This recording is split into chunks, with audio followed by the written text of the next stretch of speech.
Hi hello నమస్తే welcome to our channel. నేను అంకిత. చాలా మంది లేడీస్లో పిల్లలు పుట్టక చాలా మంది ప్రాబ్లమ్స్ ఫేస్ చేస్తూ ఉంటారు. మదర్ బ్యాగ్స్లో మనకుండే ట్యూబ్స్ ఒకటి క్లోజ్ అయిపోయి ఇంకొకటి ఓపెన్ ఉంటుంది. అలాంటి వాళ్ళలో పిల్లలు పుట్టడం కొంచెం కష్టంగా ఉంటుంది.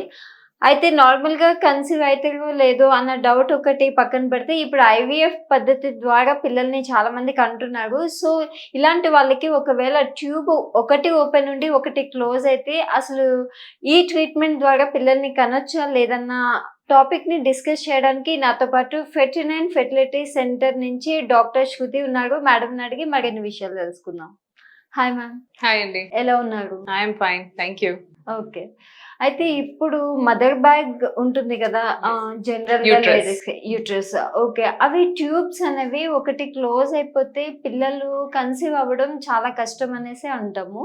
సో, అయితే ఐవీఎఫ్ పద్ధతి ద్వారా ఆ ట్యూబ్ ఒకటి క్లోజ్ ఉంటే పిల్లల్ని కనొచ్చా? సో జనరలీ అండి యూట్రస్ అనేది the most important thing for pregnancy. So గర్భసంచిలోనే బేబీ పెరుగుతుంది, 9 మంత్స్ ఉంటుంది. గర్భసంచి ఇంపార్టెంట్ అన్న విషయం అందరికీ తెలుసు. బట్ మీరు అడిగిన క్వశ్చన్ చాలా మంచి క్వశ్చన్ అడిగారు. బికాస్ చాలా మందికి ట్యూబ్స్ ఉంటాయి, అదొక ఇంపార్టెంట్ స్ట్రక్చర్, దానివల్ల కూడా ప్రెగ్నెన్సీ ప్రాబ్లమ్స్ వస్తాయని తెలియదు. సో గర్భసంచికి రెండు వైపులా 2 ట్యూబ్స్ ఉంటాయి అన్నమాట.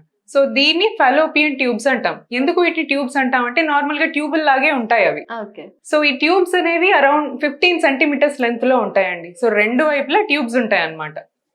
2 ట్యూబ్స్ కూడా ఒక నార్మల్ లేడీలో ఓపెన్ గా ఉండాలి. So tubes should be open and tube కి ఒక మూవ్మెంట్ ఉంటుంది. సో ట్యూబ్ ఒక వేవ్ లాగా మూవ్ చేస్తూ ఉండాలి. సో ఎగ్స్ ని తర్వాత స్పర్మ్స్ ని కలపడానికి the most important structure is Fallopian tube.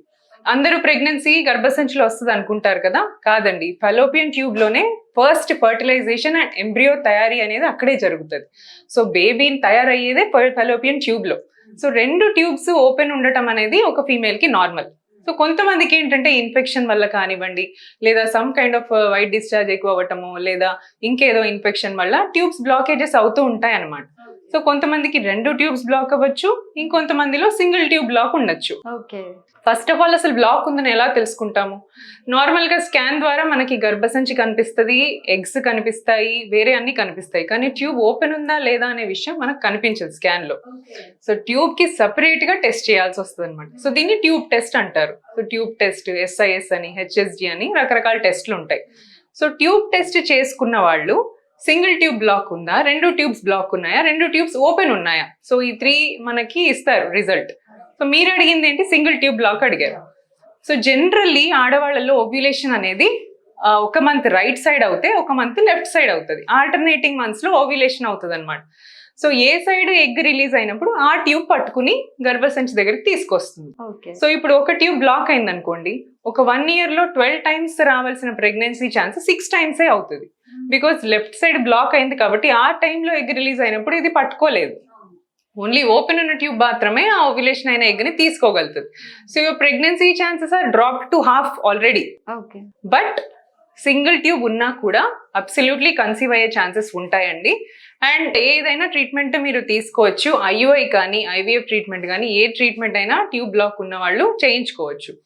So single tube block లో ఏ సైడ్ అయితే బ్లాక్ ఉందో ఆ సైడ్ కాకుండా ది ఆపోజిట్ సైడ్ ఎగ్ విడుదల అయ్యేటట్టుగా మెడిసిన్స్ ఉంటాయి అనమాట. బోత్ సైడ్స్ ఎగ్స్ రిలీజ్ అయ్యేటట్టు మనం మెడిసిన్స్ ఇస్తాం. సో ఓపెన్ ఉన్న సైడ్ మనకి ఎగ్ రిలీజ్ అయినప్పుడు IUI చేసుకోవచ్చు, న్యాచురల్ గా కూడా ట్రై చేయొచ్చు. అలాగని IVF ట్రీట్మెంట్ కూడా వీళ్ళలో పాసిబుల్. ఓకే.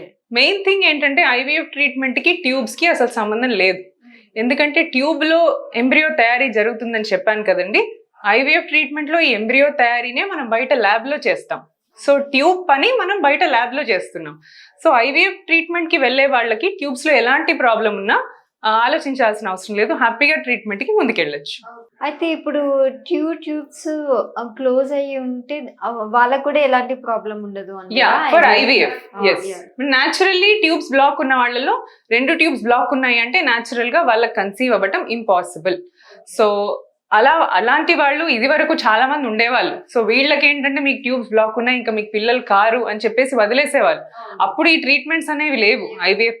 సో IVF ఎప్పుడైతే ఇంట్రొడ్యూస్ అయిందో ఇలాంటి వాళ్ళకి అదొక పెద్ద వరం అనే చెప్పొచ్చు. It is like a boon for them. So ఇది ఇంట్రడ్యూస్ అయిన తర్వాత so many people with tubal blocks హ్యాపీగా చిల్డ్రన్ తో ఉన్నారు ఇప్పుడు. ఓకే. సో అంటే మీ దగ్గరికి వచ్చే పేషెంట్స్ ఎంతమంది వస్తూ ఉంటారు మ్యామ్? సో జనరలీ రకరకాల కాజెస్ వాళ్ళు వస్తారండి మన దగ్గరికి. సో కొంతమంది ఏమో జస్ట్ అసలు వాళ్ళకి ఏ టైంలో కలిసి ఉండాలో అది కూడా తెలియదు అనమాట. అసలు ఫర్టైల్ పీరియడ్ అంటే ఏంటి, ఎలా కలిసి ఉండాలి, ఇవన్నీ కూడా తెలియదు. సో ఇలాంటి వాళ్ళకి ఏంటంటే జస్ట్ ఎలా కలిసి ఉండాలి, ఏ టైంలో మీకు విడుదల అవుతుంది, ఈ డేస్ లో మీరు పార్టిసిపేట్ చేయాలి, ఇలా కౌన్సిలింగ్ ఇస్తాం. ఇంకొంతమందికి న్యాచురల్ గా కలిసి ఉంటారు, ప్రెగ్నెన్సీ అవ్వదు, వీళ్ళకి కొంచెం పెద్ద ట్రీట్మెంట్ IUI ట్రై చేయమని చెప్తాం. ఓకే. IUI లో కూడా సక్సెస్ కాని వాళ్ళకి ఏంటంటే మనము మీకు IUI వర్కౌట్ అవ్వట్లేదు కదా, సో నెక్స్ట్ పెద్ద ప్రాసెస్ IVF చేసుకోమని అడ్వైస్ చేస్తాం అనమాట. So different types of treatments ఉంటాయి, అందులో IVF is the most successful procedure.